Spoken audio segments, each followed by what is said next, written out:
এই ঈমান আনলে পরে যারা ঈমান সমৃদ্ধ হয় তাদেরকে আল্লাহ পাক মর্যাদা দান করেন, তাদের সম্মানকে আল্লাহ পাক বৃদ্ধি করেন। আল্লাহর প্রতি ঈমান মানুষকে আত্মসম্মান বোধ সৃষ্টি করে। কারণ মানুষ আল্লাহর প্রতি ঈমান আনার আগে তারা পাথর পূজা করত, তারা গাছকে পূজা করত, সাপকে পূজা করত, তারা সূর্যকে পূজা করত, আগুনকে পূজা করত। আল্লাহ রাব্বুল আলামিন ঘোষণা করছেন, ইন্নাল্লাযীনা তাদউনা মিন দুনিল্লাহি ইবাদুন আমসালুকুম। আল্লাহ পাক বলেন, আমাকে বাদ দিয়ে তোমরা যাদেরকে তোমরা ডাকো, যাদেরকে সম্মান করো, যাদের সামনে মাথা নত করো, এরা তোমার মতো আমার গোলাম। সূর্য আমার গোলাম, চন্দ্র আমার গোলাম, গাছপালা, পাহাড় পর্বত সবই আমার গোলাম। তোমরা নিজেরা গোলাম হয়ে এই গোলামের সামনে মাথা নত করো, এরা তোমার কোনো উপকার সাধন করতে পারবে না, কোনো উপকার এরা তোমার করতে পারবে না। সুতরাং ঈমান মানুষকে সমৃদ্ধ করে, মাথা নত করতে শিখায় কেবলমাত্র কার সামনে? যখনই আমরা পড়েছি লা ইলাহা ইল্লাল্লাহু মুহাম্মাদুর রাসূলুল্লাহ, এই কালেমা যখন আমরা উচ্চারণ করেছি তখন আমাকে এই কালেমা শিখায়েছে মাথা নত করা কারো সামনেই চলবে না, একমাত্র আল্লাহ রাব্বুল আলামিন ছাড়া। তিনি ছাড়া কারো কোনো শক্তি নেই। সমস্ত শক্তির উৎস কে?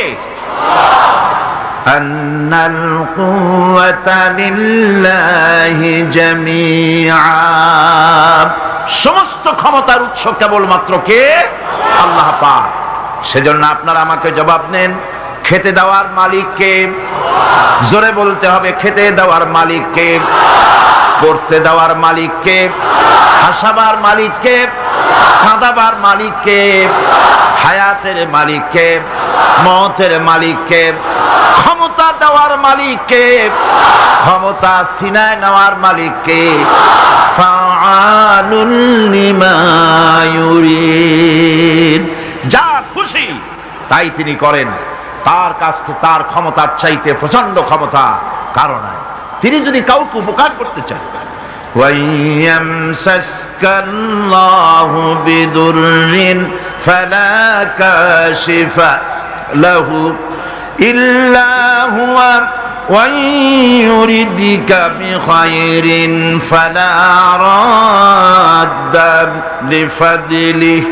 আল্লাহ পাক বলেন, আল্লাহ পাক যদি কাউকে উপকার করতে চান তাহলে তাকে কেউ ক্ষতি করতে পারে না। আর যদি আল্লাহ কাউকে উপকার করেন সেই উপকার থেকে কাউকে কেউ ফিরায় রাখতে পারে না। সুতরাং ভালো আর মন্দ, খায়রিহি ওয়া শাররিহি মিনাল্লাহি তাআলা, ভালো মন্দ যা হবে সব আল্লাহর পক্ষ থেকে হয়। কার পক্ষ থেকে? এই জন্যে ঈমান আনলে পরে, ঈমান যার পোক্ত হয়ে যায়, চাকরির ভয়তে কথাটা দুর্বল করে বলে না। আমি যদি এই কথাটা বলি, ইমামতি যদি না থাকে, এই হক কথাটা যদি বলি, তাহলে আমার দাওয়াত শহর যদি কমে যায়, আমার মন্ত্রিত্ব যদি না থাকে, আমার লোকেরা সম্মান করতে সম্মানটা যদি না থাকে, রুজি নষ্ট হয়ে যাবে, এই চিন্তা তারা করতে পারে না। কারণ আল্লাহ রাব্বুল আলামিন তিনি পরিষ্কার করে বলেছেন, ওয়া মা মিন দাব্বাতিন ফিল আরদি ইল্লা আলাল্লাহি রিজকুহা, এই পৃথিবীর বুকে এমন কোন বিচরণশীল জীব নাই যে জীবের রিজকের দায়িত্ব আমি আল্লাহ আমার নিজ হাতে গ্রহণ করি নাই। সমস্ত পৃথিবীর সকল প্রাণীর রিজকের দায়িত্ব কার হাতে? আল্লাহ পাকের হাতে। এই পৃথিবীতে বহু প্রাণী আছে, এই পৃথিবীতে অনেক প্রাণী আছে যেই প্রাণীগুলি তাদের কোনো ব্যাংক ব্যালেন্স নাই, এক জায়গায় কোনো কিছু জমা করে রাখে না, অথচ তারা না খেয়েও মরে না। শকুন বলেন, শিয়াল বলেন, কুমির বলেন, কারো ব্যাংকে কোনো জমা নাই, কোনো খাদ্য খাবার। সকালবেলায় তারা খালি পেটে বের হয়ে যায়, আর বিকেল বেলায় রব্বুল আলামিন তাদের সকলকে পেট ভরে তাদের আপন আপন বাসায় ফিরাইয়া দেন। রিজকের মালিক আল্লাহ রব্বুল আলামিন। সেজন্য সেই জন্যে পৃথিবীতে যারা নাকি মুমিন তারা কাউকে ভয় পায় না, কাউকে পরোয়া করে না, ভয় করে কেবলমাত্র আল্লাহ রাব্বুল আলামিনকে, আর কাউকে পরোয়া করে না। ঈমান তাকে মর্যাদা সম্পন্ন করে, ঈমান তাকে মর্যাদা বাড়িয়ে দেয়। রুজি রোজগারের জন্য আমার দেশের বহু মুসলমান এখনো মাজারগুলিতে গিয়ে সেখানে হাত পাতে, সেখানে চাদর চড়ায়, সেখানে আগরবাতি দেয়, সেখানে মোমবাতি দেয়, আর বলে ইয়া খাজা মেরা মতলব কো পুরা করে দে। বলে কিনা? সন্তান হয় না, বলে খাজা বাবা একটা সন্তান দাও। চাকরিতে উন্নতি হয় না, চাকরিতে উন্নতি দিয়ে দাও। ছেলে পরীক্ষা দেবে, পাশ করাইয়া দাও।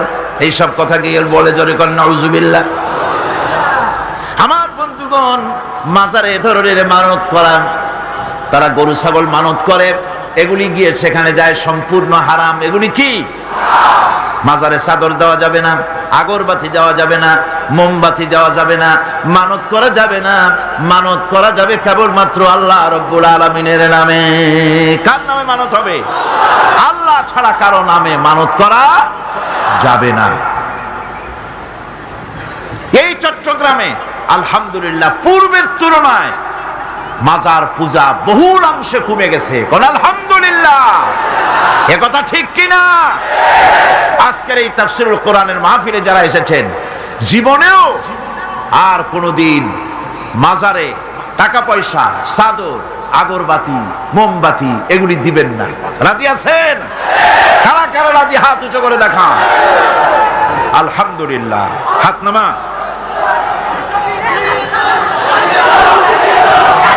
আজকে মানুষকে বিশ্বাস করুন, মানুষকে ধোঁকা দেওয়ার জন্য এরা মানুষের কাছে নানান রকমের ফন্দি ফিকের একে মানুষের সামনে গিয়ে হাজির হয়। মানুষেরা মনে করে না জানি কত বড় কুতুব, কত বড় হাদিয়ে জামান, কি যেন একটা মনে করে তার কাছ থেকে সাহায্য সহানুভূতি চায়। আসল ব্যাপারটা হলো, কবি খুব সুন্দর করে বলেছেন, ये हाल तेरा चाल है, ये हाल तेरा चाल है, मकसूद तेरा माल है, क्या जब तेरा चाल है, लाखों को अंधा कर दिया। তোমার এই ভান ধরাটা, ভান ধরেছো, ওলিউল্লাহ সেজেছো, এগুলি হচ্ছে তোমার একটা ভান।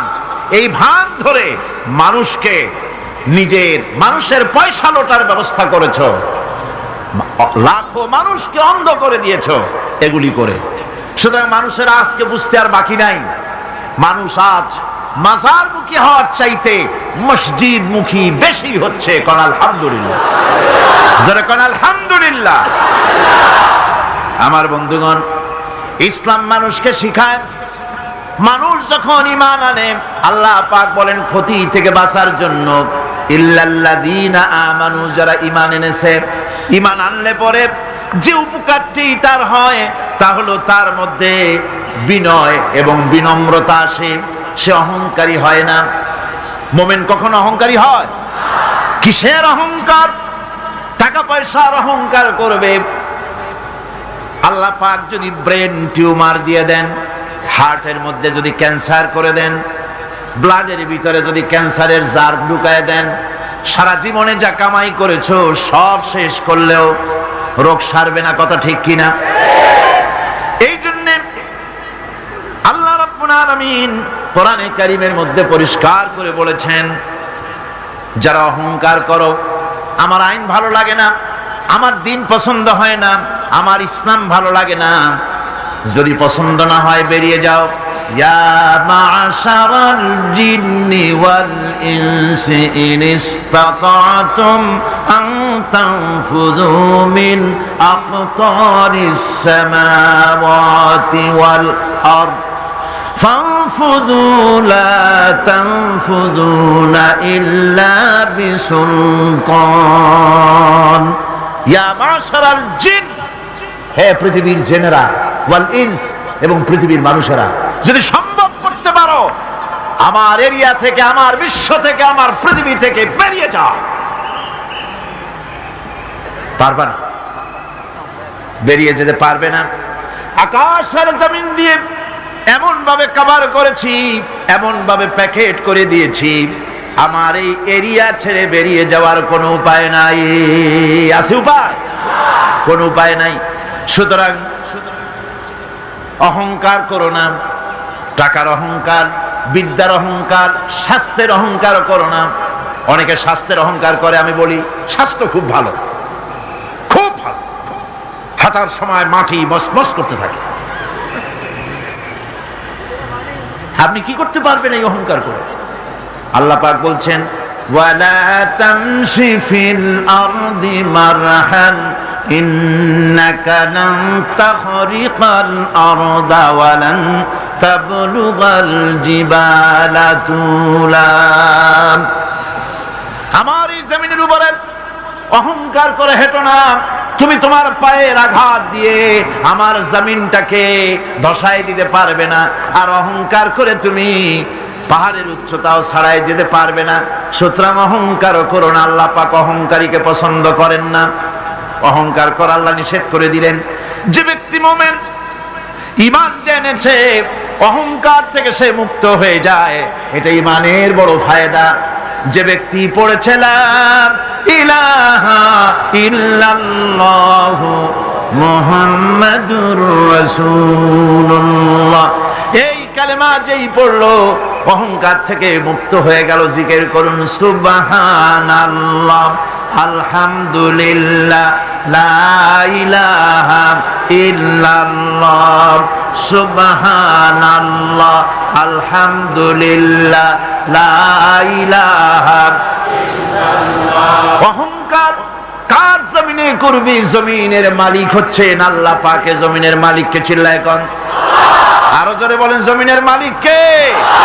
লিল্লাহি মা ফিস সামাওয়াতি ওয়া মা ফিল আরদ। আকাশের মালিক, জমিনের মালিক, সার্বভৌমত্বের মালিক, সবকিছুর একচ্ছত্র মালিকানা কার হাতের মুঠায়? আল্লাহ পাকের হাতের মুঠার মধ্যে। সুতরাং মুমিন ব্যক্তি, যে ব্যক্তি ঈমান আনবে, তার মধ্যে অহংকার থাকবে না, সে অহংকার থেকে মুক্ত হয়ে যাবে। আমার বন্ধু, ঈমান যে আনবে, আল্লাহ পাক বলেন, ওয়া ইবাদুর রাহমানিল্লাযীনা ইয়ামশুনা আলাল আরদি হাওনা। রহমানের বান্দা যারা, তারা জমিনের উপরে মাথা নিচু করে তারা হাঁটে, বিনয়ের সাথে হাঁটে, অহংকার করে না। বুক ফুলায়া মাথা উঁচু করে অহংকার করে হাঁটে না। দেখে নেব, এরকম করে চিল্লায় না। মানুষের উপরে দুঃশাসন, জুলম ইত্যাদি তারা করে না। আমার বন্ধুগণ, ঈমান যারা আনে, ঈমান তাকে আরো একটি মর্যাদা, আরো একটি গুণ, আরেকটি কোয়ালিটি তার মধ্যে সৃষ্টি করে দেয়।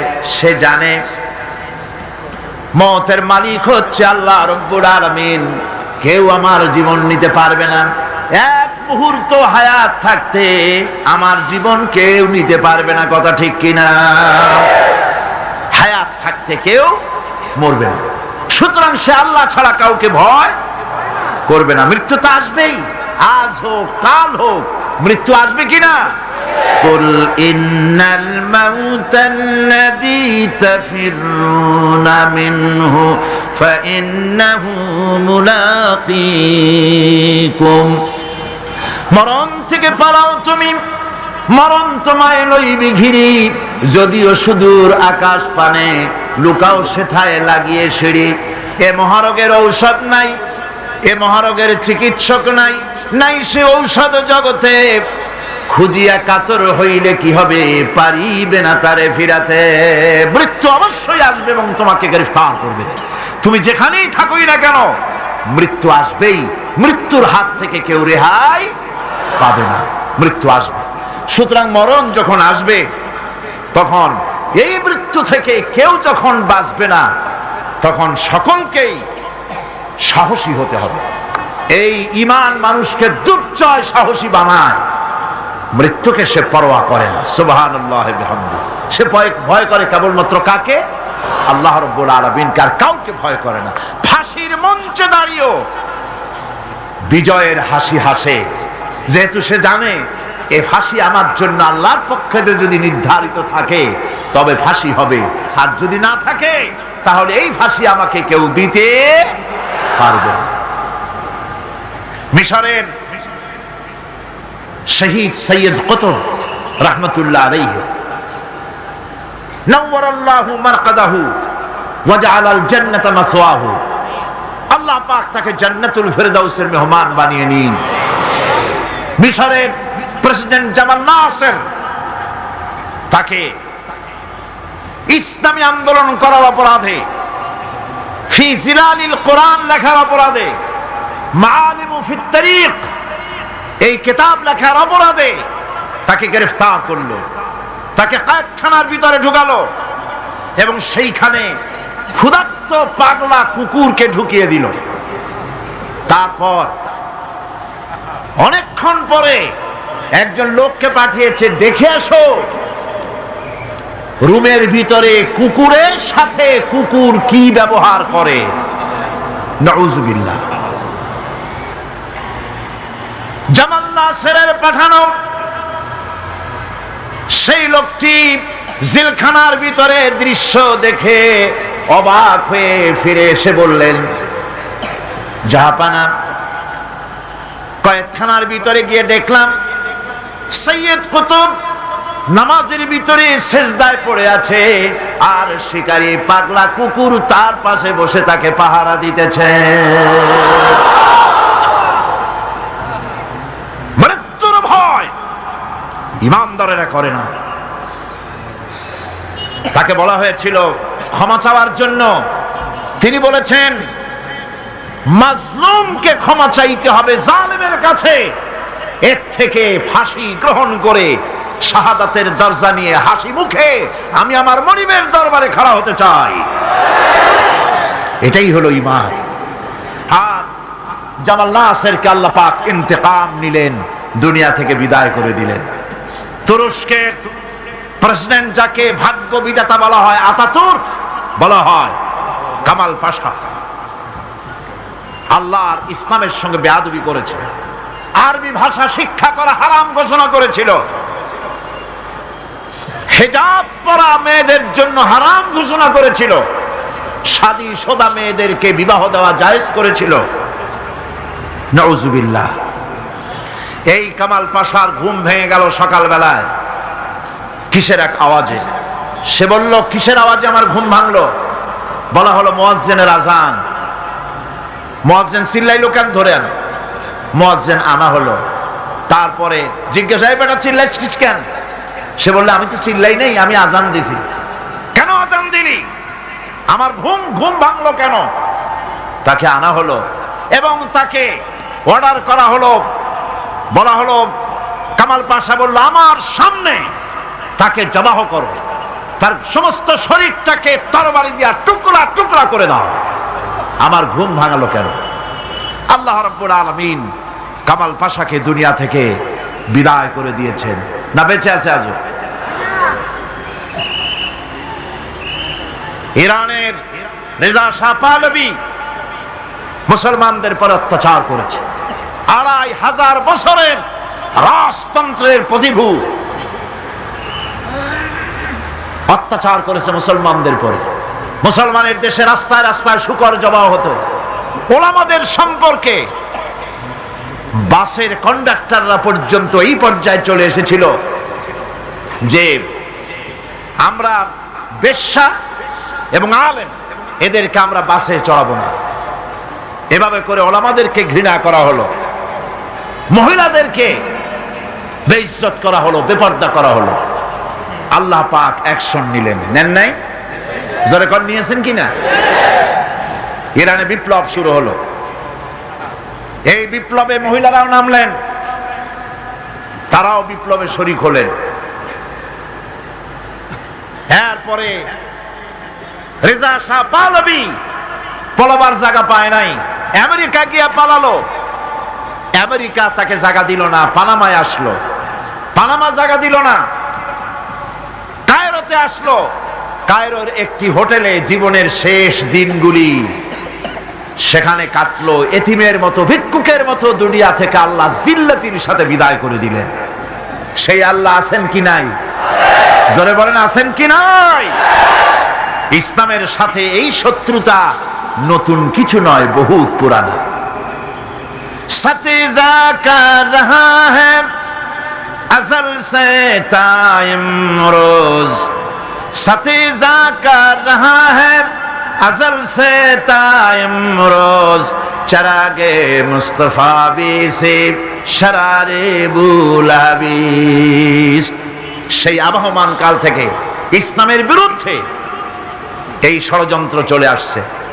আবু জাহেলের গোষ্ঠীরা চেয়েছে চিরকাল মুহাম্মদ সাল্লাল্লাহু আলাইহি ওয়াসাল্লামের তাওহীদের চারাককে, নবুয়তের চারাককে নির্বাপিত করে দেওয়ার জন্য, কিন্তু তারা নিবাইতে পারে নাই।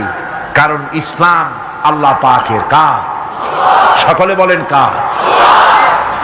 আল্লাহ রাব্বুল আলামিন বলেন, ইউরিদুনা লিইউতফিউ নূরাল্লাহি বিআফওয়াহিহিম ওয়াল্লাহু মুতিম্মু নূরিহি ওয়ালাউ কারিহাল কাফিরুন। ওরা চায় মুখের ফু দিয়ে আমার আলোকে নির্বাপিত করে দেবে। আল্লাহ পাক বলেন, আমি আমার আলোকে পূর্ণতা দান করব, তাতে কাফির বেঈমানদের মনের মধ্যে যত জ্বালা যন্ত্রণা হোক না কেন, ওদের মনে যত কষ্ট হোক, আমার দ্বীনের আলোকেও নির্বাপিত করতে পারবে না। আবু জাহেল চেয়েছিল মক্কায় রাসূল করিম সাল্লাল্লাহু আলাইহি ওয়াসাল্লামকে শেষ করে দিবেন, কিন্তু কি পেরেছে? কি পারে না। আবু জাহেলের গোষ্ঠী শেষ হয়েছে, কিন্তু রাসূল করিম সাল্লাল্লাহু আলাইহি ওয়াসাল্লামের আওয়াজ বিশ্বময় চালু আছে। ওয়ারাফানা লাকা যিকরাক, আল্লাহ পাক বলেছেন, আমি আপনার প্রশংসার দিগন্তকে বিশ্বময় ছড়িয়ে দেব। সুবহানাল্লাহ ওয়া বিহামদিহি। আজ লন্ডনে, আমেরিকায় আযান হয় মসজিদে। সেই আযান আগে হতো মসজিদের ভেতরে, আর খ্রিস্টানদের গির্জার ঘন্টা বাজতো মসজিদের বাইরে। মুসলমানেরা কেস করলো কোর্টে, একই ধর্মীয় কারণে খ্রিস্টানরা গির্জার বাইরে ঘন্টা পিটায়, আর আমাদের একই ধর্ম, আমরা মানুষকে আহ্বান জানাই আযানের মাধ্যমে, সেটা মসজিদের মধ্যে দিতে দেওয়া হয়। এই আইনের আমরা প্রতিবাদ করছি। 3 বছর কেস চলল। 3 বছর কেস চলার পর ইংল্যান্ডে এখন মসজিদগুলিতে হর্ন বাইরে দিয়ে আযান শুরু হয়ে গেছে।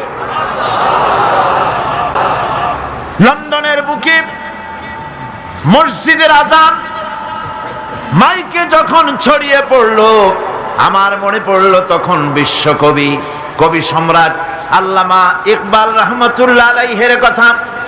তিনি কি সুন্দর করি না বলেছেন, মাগরিব কি ওয়াদিयों में गूंजी अज़ा हमारे, मगरिब की वादियों में गूंजी अज़ा हमारी, थमथा न था किसी से सैर रवा हमारा। প্রচ্ছ এবং প্রতীচ্যে, পাহাড়ে পর্বতে, ইথারে সমুদ্রে, সর্বত্র রণিত অনুরণিত হবে, ধ্বনিত প্রতিধ্বনিত হবে বিশ্বময় লা ইলাহা ইল্লাল্লাহু মুহাম্মাদুর রাসূলুল্লাহ। এটাকে ঠেকাবার ক্ষমতা কারো নাই। আজ যদি দুনিয়া বাঁচতে চায়, আমরা কি বাঁচতে চাই? বলেন, আমরা কি বাঁচতে চাই? তাহলে আমরা যদি বাঁচতে চাই, সম্মান নিয়ে যদি বাঁচতে চাই, আল্লাহর নবী বলেছেন, ইয়া আইয়ুহান নাস কুলু লা ইলাহা ইল্লাল্লাহ তুফলিহু। বাঁচার একটাই পথ, সমাজতন্ত্র নাকি পুঁজিবাদ, ধর্মনিরপেক্ষ মতবাদ? বাঁচার পথ কি? ইসলাম, শুধুমাত্র ইসলাম, একমাত্র ইসলাম। বাঁচার আর কোন পথ। সুতরাং সেই বাঁচার পথ আমাদের হাতে ফিরে আসতে পারে। কিভাবে পারে? আমরা আল্লাহর কাছে চাইবো, আল্লাহ এমনি দিয়ে দিবেন? বলেন দিবেন? না, কোশিশ করতে হবে, চেষ্টা করতে হবে, সাধনা করতে হবে, জিহাদ করতে হবে, রক্ত দিতে হবে। সাহাবায়ে কেরাম রক্ত দিয়েছেন। রাসূল করিম সাল্লাল্লাহু আলাইহি ওয়াসাল্লাম তার দান মোবারক শহীদ হয়েছে, হয় নাই? রাসূল করিম সাল্লাল্লাহু আলাইহি ওয়াসাল্লাম জীবন তার দাঁত শহীদ হয়েছে, তায়েফে রক্ত দিয়েছেন, সাহাবায়ে কেরাম জীবন দিয়েছেন। এত কিছু করার পর তারপর ইসলাম প্রতিষ্ঠিত হয়েছে। এত সহজে ইসলাম আসে না।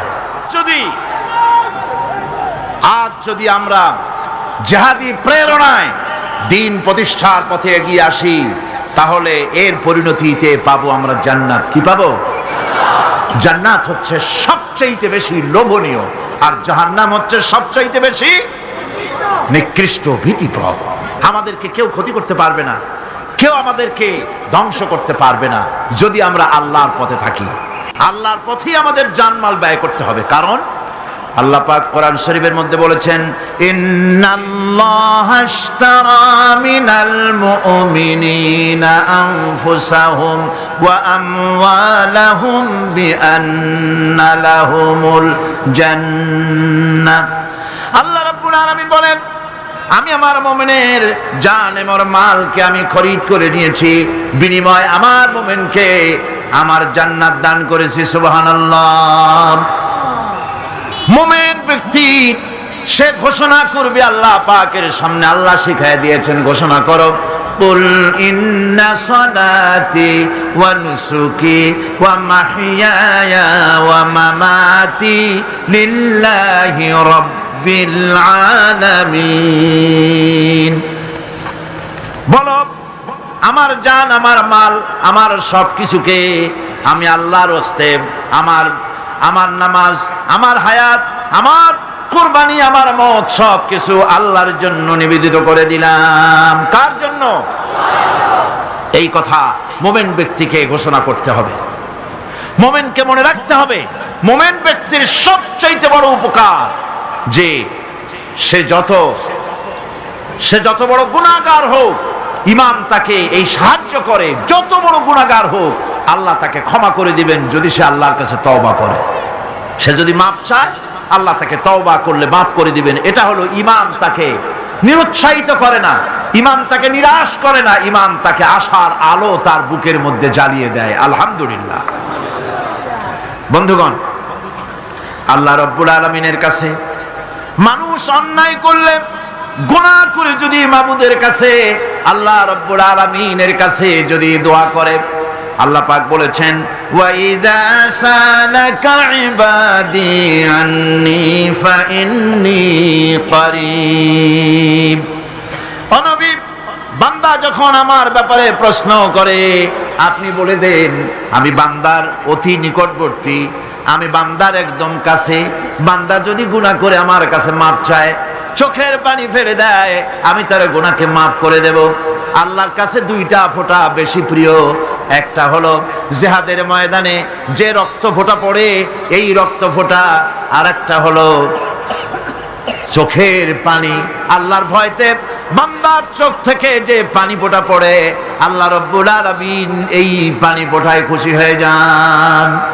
পৃথিবীতে এমন কেউ নাই যে আপনাকে বলবে, যায় আমি তোর অপরাধ মাফ করে দেই। এরকম কেউ কি আছে? কেউ নেই। কিন্তু আল্লাহ পাক বলেন, আমার কাছে ফিরে আয়। চুরি করেছিস, ফিরে আয়। জিনা করেছিস, মদ খেয়েছিস, ফিরে আয়। যত অপরাধ করেছিস, ফিরে আয়।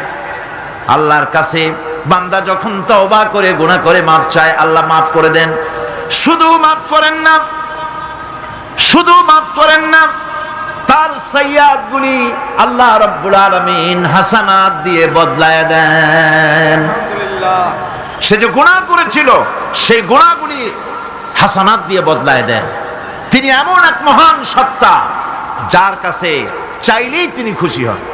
হর হমেশা দেনে কো वो तैयार है, हर हमेशा देने को वो तैयार है, जो ना मांगे उससे वो बेजार है। যে চায় আল্লাহ তারে বেশি করে দেন, যে চায় না আল্লাহ পাক তার প্রতি নারাজ হয়ে যান। সুতরাং চাওয়াটাই বেশি জরুরি।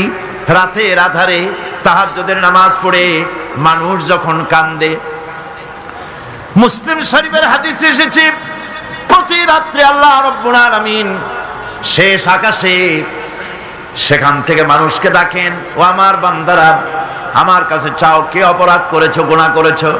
মানুষেরা ওই সময় যারা কাঁদতে থাকে আল্লাহ রাব্বুল আলামিন ফেরেশতাদেরকে সাক্ষী রেখে বলেন, দেখো আমার এই বান্দাগুলি কিভাবে কাঁদতেছে, আমারে দেখে নাই, আমার দুচোখ দেখে নাই, বেহেশত দেখে নাই, শুধু আমার ভয়তে, জাহান্নামের ভয়তে কোরআন হাদিস বিশ্বাস করে যেভাবে কাঁদতেছে আমি তোমাদেরকে সাক্ষী রাখতেছি, আমার এই বান্দাগুলিকে আমি রব্বুল আলামিন মাফ করে দিলাম। সুতরাং ঈমান মানুষকে এভাবে সমৃদ্ধ করে, ঈমান মানুষকে সমৃদ্ধ করে দেয়, তার সাহসিকতা বাড়িয়ে দেয়, তাকে হতাশা থেকে ফিরিয়ে তার মধ্যে আশার সঞ্চার করে দেয়। লা তাকনাতু মির রাহমাতিল্লাহ, আল্লাহ পাক বলছেন আমার রহমত থেকে মায়ুস হয়ে যেও না, নিরাশ হয়ে যেও না, আমার কাছে কাঁদো, আমাকে বলো, আমি জীবনের সমস্ত গুনাহ খাতাকে মাফ করে দেব। আমার ভাইরা, মুমিন ব্যক্তির ভিতরে সাহস আল্লাহ পাক সৃষ্টি করে দেন, কোন ভয় ভীতি তার মনের মধ্যে জায়গা পায় না, তার মধ্যে সাহস সৃষ্টি হয়ে যায়। তার দৃষ্টান্ত আল্লাহ পাক কোরআন শরীফের মধ্যে দৃষ্টান্ত রেখে দিয়েছেন। আমার বন্ধু হযরত ইব্রাহিম আলাইহিস সালামকে আগুনের ভিতরে যখন ফেলে দেওয়া হয়েছিল, তাকে ফেরেশতারা সাহায্য চাওয়ার জন্য বলেছিল। ফেরেশতা বলেছে, ইব্রাহিম আমার কাছে সাহায্য চাও, এই আগুন থেকে বাঁচায় দেব। হযরত ইব্রাহিম আলাইহিস সালাম বলেছিলেন, আমি তোমাদের কাছে সাহায্য চাইব না, কারণ আমি তো এমন কোন অন্ধ খোদার ইবাদত করি না যিনি তার নিজের চোখে আমার দুঃখ দুর্দশা না দেখেন।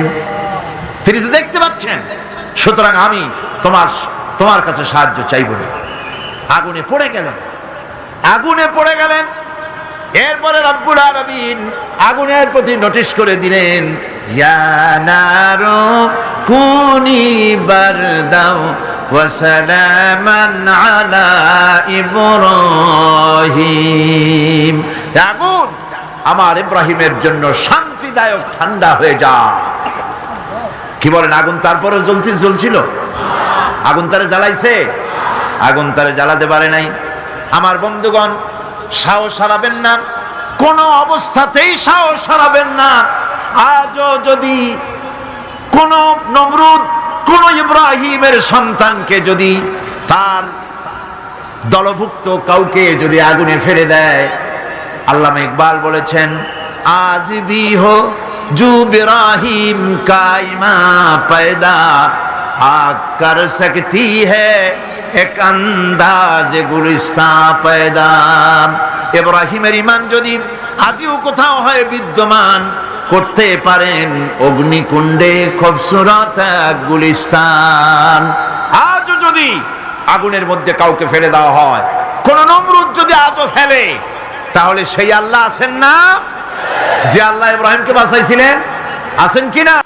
সে আল্লাহ পাক আজও আছেন এবং আগুনের ভেতর থেকে তার বান্দাকে তিনি হেফাজত করতে সক্ষম। ভাইরা আমার, হযরত মূসা আলাইহিস সালামকে এসব ঘটনা কোরআন শরীফে আল্লাহ পাক কেন বললেন? আমি তো বানিয়ে কোনো ঘটনা বলতেছি না, এগুলি কোথায় আছে? কোথায় আছে? আল্লাহ পাক এসব ঘটনা কেন বললেন? এই জন্য বলেছেন, ফেরাউন এক যুগে সেই বিদায় হবে তা না, নমরুদ এক যুগে সেই বিদায় হবে তা না, আবু জাহেল এক যুগে সেই বিদায় হবে তা না। আবু জাহেল, নমরুদ, ফেরাউন আসবে না, কিন্তু তাদের নাতি নাতনিরা তো আসবেই। তখন যেন তোমরা ভয় পেও না। আল্লাহ রাব্বুল আলামিন কোরআনে কারীমের মধ্যে পরিষ্কার করে বলে দিয়েছেন, এসব ঘটনা শোনায়েছেন ইবরতের জন্য। কিসের জন্য বলেন? ইবরতের জন্য। আমরা তো ইবরত বুঝি না, আমরা উপদেশ বুঝি না, শুধু ফুর্তি করি। জগা জি লাগানে কে লিয়ে ये दुनिया नहीं है, जगह जी लगाने के लिए ये दुनिया नहीं है, ये इबरत की जा है, तमाशा नहीं है।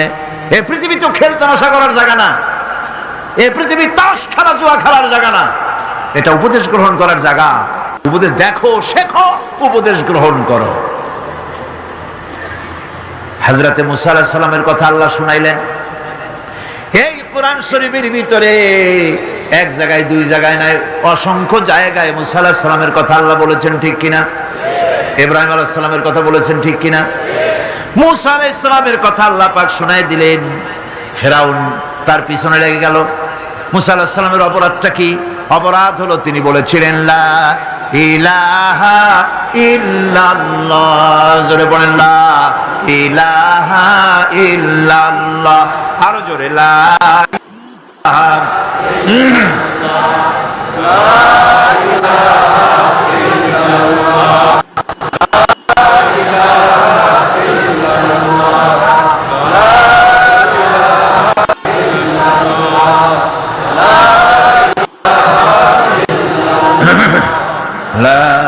ইলাহা ইল্লাল্লাহু মুহাম্মাদুর রাসূলুল্লাহ। তিনি লা ইলাহা ইল্লাল্লাহ দাওয়াত দিলেন। ফিরআউন জবাবে বলল, মা আলিমতু লাকুম মিন ইলাহিন গায়রি, আমি তো জানি না, আমি ছাড়া আরো ইলাহ আছে, আমি তো জানি না। আমি তো ইলাহ, তুমি আবার নতুন ইলাহ আল্লাহ কই থেকে? আবার যদি আমার সামনে নতুন কোন ইলাহের সন্ধান দাও, যদি দাওয়াত দাও, লা আজআলান্নাকা মিনাল মাসজুনিন, কারারুদ্ধ করে রাখবো, জেলখানায় ঢুকাবো। মুসা আলাইহিস সালাম বললেন, ফিরআউন রে, কারে তুমি ভয় দেখাও জেলখানার? আমি তোমার জিলের পরোয়া করি না, কারণ আমি আল্লাহ রাব্বুল আলামিনের পয়গম্বর মুসা কালিমুল্লাহ, জেলের পরোয়া আমি করি না। ফেরাউন তারে ঘিরে ফেলল দরিয়ার কিনারে, তিন দিক থেকে আক্রান্ত হয়ে গেল। হযরতে মুসা আলাইহিস সালামের সাহাবীরা বললেন, ইন্না লামুদরাকুন, আমরা তো ঘেরাও হয়ে গেছি, আমাদের তো আর পালাবার কোনো উপায় নাই। মুসা আলাইহিস সালাম বললেন, কাল্লা, কখনোই নয়, ইন্না মা'ইয়া রাব্বী সায়াহদিন, অবশ্যই আল্লাহ আমাদের রাস্তা দেখাবেন। সুবহানাল্লাহ। একদিকে দরিয়া আর তিন দিকে কি? ঘেরাও হয়ে গেছে, তিন দিকে শত্রু, একদিকে দরিয়া, পালাবার রাস্তা আছে? এর নাম পয়গম্বর। সুবহানাল্লাহ। মোমেনকে আল্লাহ শিক্ষা দিচ্ছেন, এই শিক্ষা রাখো, ভয় পাইও না। চতুর্দিকে অন্যায়, অত্যাচার, অবিচার, জুলম, শোষণ, নির্যাতন থেকে ভয় পেও না, আমি আল্লাহ আছি। আছেন না? আল্লাহ কয় এক একজনের ক্ষমতা দেই, এক এক দলকে ক্ষমতা দেই, ক্ষমতা দিয়া লিনানজুরাকুম কাইফা তা'মালুন, ক্ষমতা দিয়া তাকায় দেখি করো নাকি, কি করো। তারপরে যখন দেখি নাফরমানি শুরু করেছে, বেঈমানি শুরু করেছে, আমার গোলামদের উপরে অত্যাচার চালাচ্ছে, এটা যখন দেখি, আল্লাহ পাক বলেন, আমি তখনও ওয়ায়ামুদ্দুহুম ফি তুগয়ানিহিম ইয়ামাহুন, আমি ঢিল দিয়ে দেই, দেখি পারো কদ্দুর, কদ্দুর পারো। তারপরে যখন সীমা লঙ্ঘন করে যায়, যখন প্রান্ত সীমা এসে যায়, আল্লাহ পাক বলেন, ইন্না বাতশা রাব্বিকা লাশাদীদ, এরপরে আমি ধরি। আর যখন আমি ধরি, আমার হাত থেকে ছাড়িয়ে নেওয়ার ক্ষমতা পৃথিবীর কারো নাই, আকাশেরও কারো নাই। ঠিক কিনা? সুতরাং ভয় পাওয়ার কোনো কারণ নেই। মুসা আলাইহিস সালাম বললেন, ভয় পাইও না, আল্লাহ আমাদেরকে রাস্তা দিয়ে দিবেন। মহান আল্লাহ রাব্বুল আলামিন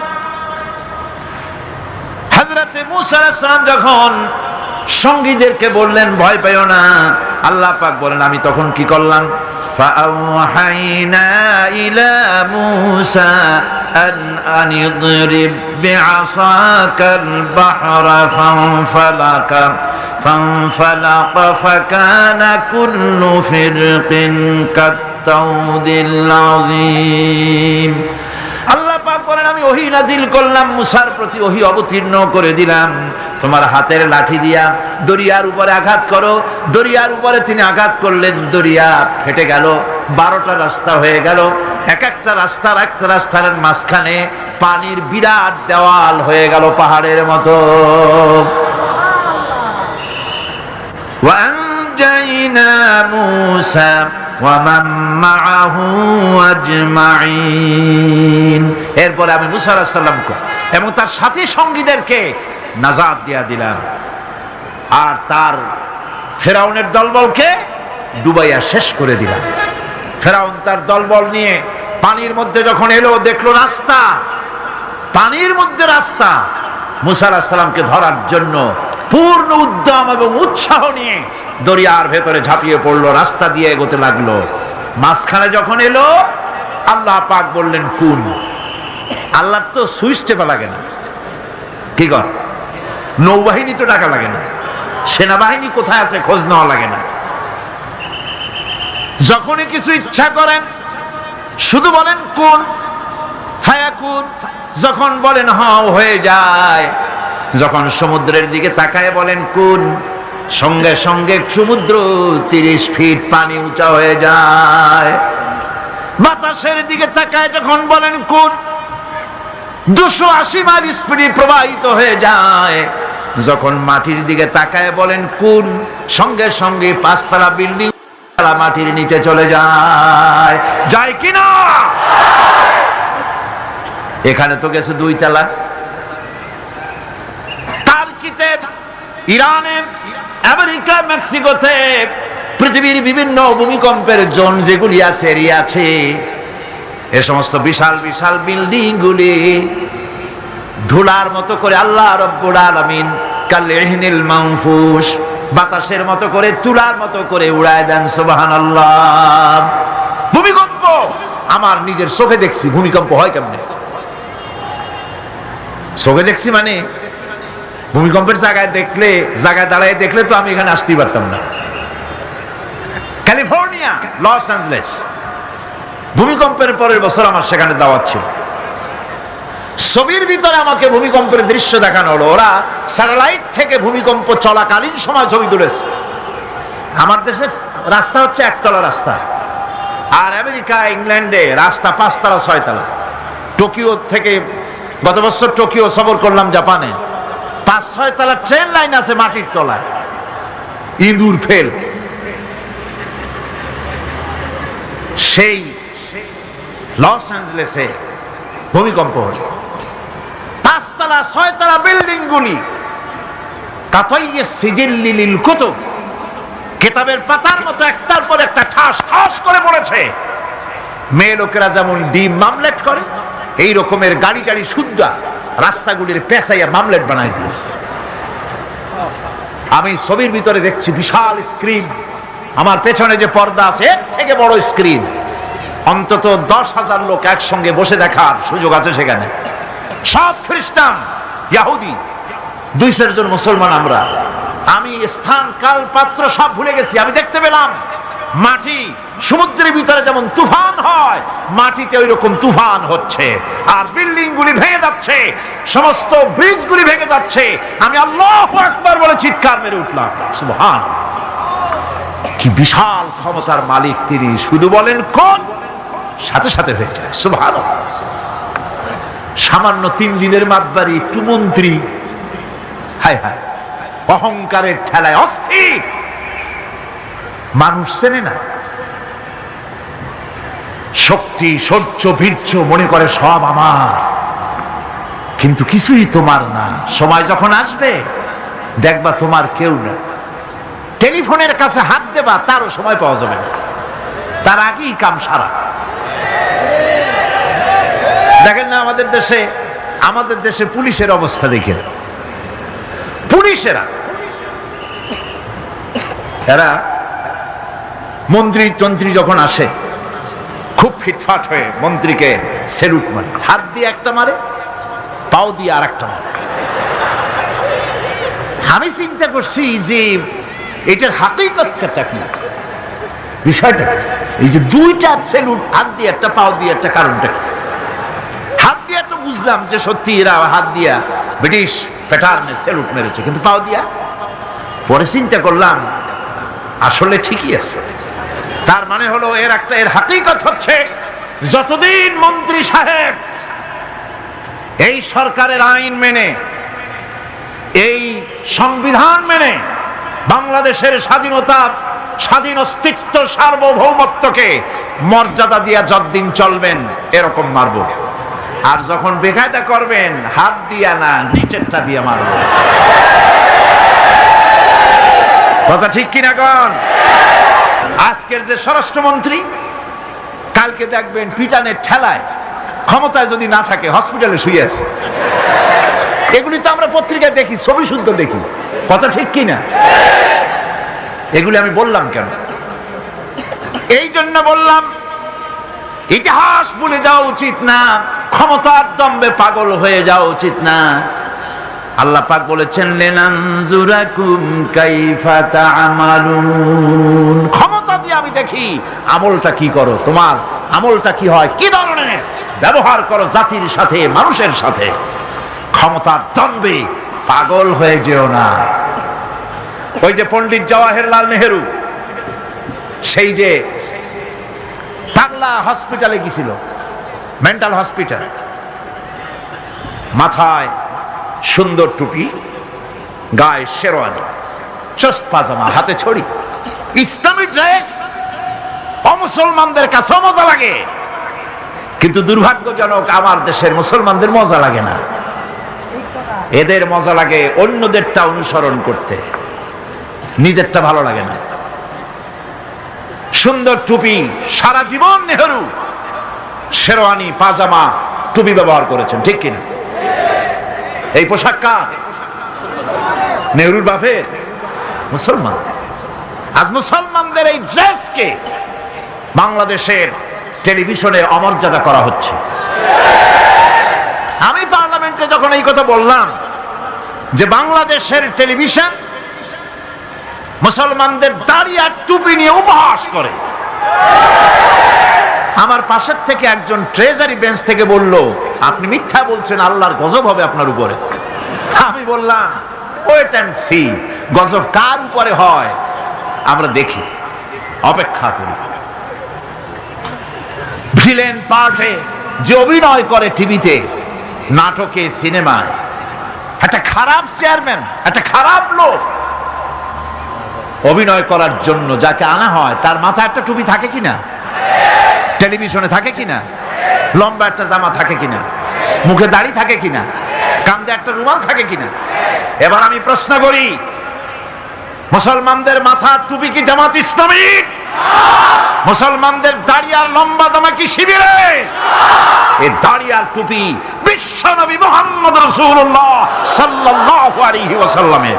সুতরাং 12 কোটি মানুষের, 12 কোটি তাওহীদি জনতার, 12 কোটি তাওহীদি জনতার রেভিনিউ নিয়ে, তাদের ট্যাক্স নিয়ে রাসূলুল্লাহর সুন্নতের সাথে যারা বেয়াদবি করে, আল্লাহ রাব্বুল আলামিন অবশ্যই আযাব এবং গজবে তাদেরকে নিবেদিত করবেন।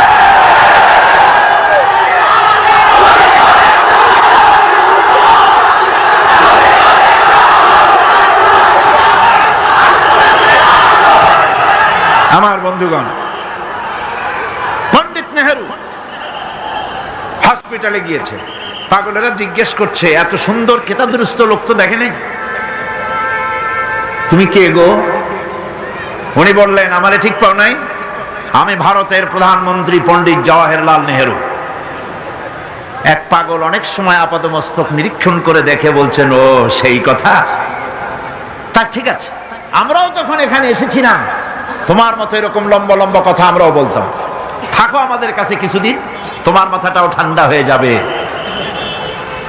সুতরাং দুনিয়ার এই রঙ্গমঞ্চে এসে যারাই স্বৈরাচার হয়েছে, মানুষের উপর নির্যাতন করেছে, নিজের মন গড়া আইন কানুনকে চাপায় রাখবার চেষ্টা করেছে, নিজের ক্ষমতাকে দীর্ঘস্থায়ী করার জন্য দলীয়করণ, আত্মীয়করণের নিকৃষ্টতম উদাহরণ সৃষ্টি করেছে। আল্লাহ রাব্বুল আলামিন গজব দিয়ে তাদেরকে বিদায় করেছে। সুতরাং এই পৃথিবীর রঙ্গমঞ্চ, এইখানে আল্লাহ পাক কোন জালিমকে বরদাস্ত করেন নাই, ঠিক কিনা কোন? আল্লাহ রাব্বুল আলামিন তাই ঈমানে সমৃদ্ধ লোকদেরকে রব্বুল আলামিন তাদেরকে শুনান, ভয় পায় না। এ ধরনের জুলুম করেছিল ফেরাউন, ডুবাই দিছি তারে। জুলুম করেছিল নমরুদ, নমরুদকে মারার জন্য কোন জেনারেল লাগাই নাই, একটা খোড়া কর্নেল দিয়েই শেষ করে দিছি। দিছে কিনা? একটা ঠ্যাং ভাঙ্গা মশায় শেষ করছে না? একটা ঠ্যাং ভাঙ্গা মশায় শেষ করে দিল। আবু জাহেলের গোষ্ঠী শেষ হয়ে গেল, জামাল নাসের গেল, মোস্তফা কামাল পাশা গেল, রেজা শাহ পাহলভী গেল। তাদের প্রেতাত্মা যারাই দুনিয়ায় যেই মঞ্চে আসলো আল্লাহ বিদায় করে দিলেন।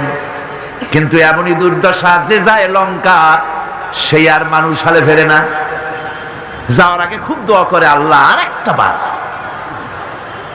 কিন্তু গেলে আর উস থাকে না, ঠিক কিনা?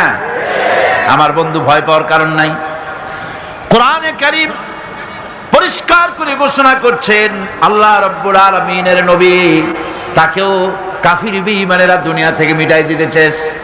হিজরতের রাতে হযরত আবু বকর সিদ্দিক রাদিয়াল্লাহু তাআলা আনহুকে সঙ্গে করে নিয়ে নবীজি সর পাহাড়ে চলে গেলেন। ফজর হয়ে গেল। হযরত আবু বকর বলেন, হুজুর আর বাঁচার উপায় নাই, কাফেররা দেখে ফেলবে, এখনই পালাই, গুহার মধ্যে ঢুকি। এই গুহার ভিতরে সাপ থাকতে পারে, বিচ্ছু থাকতে পারে, আমি আগে ঢুকি, সাপ করি, যদি কোনো বিপদ হয় আমার উপর থেকে হয়ে যাক, আল্লাহর নবী বেঁচে থাকুন। গুহার ভিতরে নেমে নিজ হাতে সবকিছু সাফ করে হুজুরকে সেখানে তিনি ডাকলেন। নবীজি বললেন, আবু বকর বড় কষ্ট করেছি, একটু বিশ্রাম করি। হযরত আবু বকর উলুর উপরে মাথা রেখে হুজুর ঘুমায় গেলেন। রাসূল করিম সাল্লাল্লাহু আলাইহি ওয়াসাল্লাম ঘুমিয়ে আছেন। কাফেররা খুঁজতে খুঁজতে এসে গেছে।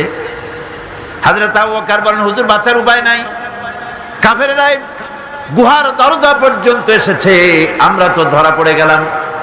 হুজুর বলেন, ভয় পেও না, চিন্তা করো না, ইন্নাল্লাহা মা'ানা লা তাহজান ইন্নাল্লাহা মা'ানা। কোনো চিন্তা করো না, পেরেশান হয়ো না, আমরা মাইনরিটি নই, আমরাই মেজরিটি, কারণ আল্লাহ রাব্বুল আলামিন আমাদের সাথে আছেন। কাফেররা কিচ্ছু করতে পারলো না, আল্লাহ পাক হেফাজত করলেন, আল্লাহ তাকে মদিনায় আনলেন, আল্লাহ প্রেসিডেন্ট বানাই দিলেন। সুবহানাল্লাহ, সুবহানাল্লাহ কইতে ইচ্ছে করে না? দুনিয়ায় এই ষড়যন্ত্র নতুন কিছু নয়। হযরত ইউসুফ আলাইহিস সালামকে এই কোরআন সাক্ষী, কে সাক্ষী? ইউসুফ আলাইহিস সালামকে ভাইরা ষড়যন্ত্র করে কুয়ার মধ্যে ভালাই দিল, কুয়ার ভিতরে ফেলে দিল। ওরা মনে করলো কুয়ার ভিতরে ইউসুফ আলাইহিস সালাম মরে যাবেন, আর মাথা উঁচু করে দাঁড়াইতে পারবে না। কিন্তু ইউসুফ আলাইহিস সালামের ভাইরা বুঝতে পারে নাই এটা কোনো কুয়া নয়, মরণ কুয়া নয়। আল্লাহ এটাকে বানালেন একটা টানেল, একটা সুড়ঙ্গ, একটা মুখ দিয়া ইউসুফ আলাইহিস সালামের ভাইরা ইউসুফ আলাইহিস সালামকে কুয়ার মধ্যে ফেলে দিলেন। কুয়ার আরেক মুখ দিয়া রব্বুল আলামিন হযরত ইউসুফকে নিয়ে মিশরের প্রেসিডেন্ট বানায় দিলেন। আল্লাহ রব্বুল আলামিনের এই প্রচন্ড ক্ষমতাটা, ইন্নাল্লাহা আলা কুল্লি শাইইন কাদির, সমস্ত জিনিসের উপরে কুদরত রাখেন, ক্ষমতা রাখেন। মোমেন ব্যক্তি এসব শুনিয়া কলিজা ফুলিয়া দেহের চাইতে কলিজা বড় হয়ে যায়। সুবহানাল্লাহ। দুনিয়ার কাউকে পরোয়া করে না, পরোয়া করে কেবলমাত্র কাকে? আল্লাহ পাককে। মাথা নত পৃথিবীর কারো কাছে করে না, মাথা নত করে কার কাছে? জোরে কোন কার কাছে? কেবলমাত্র আল্লাহ রাব্বুল আলামিনের কাছে।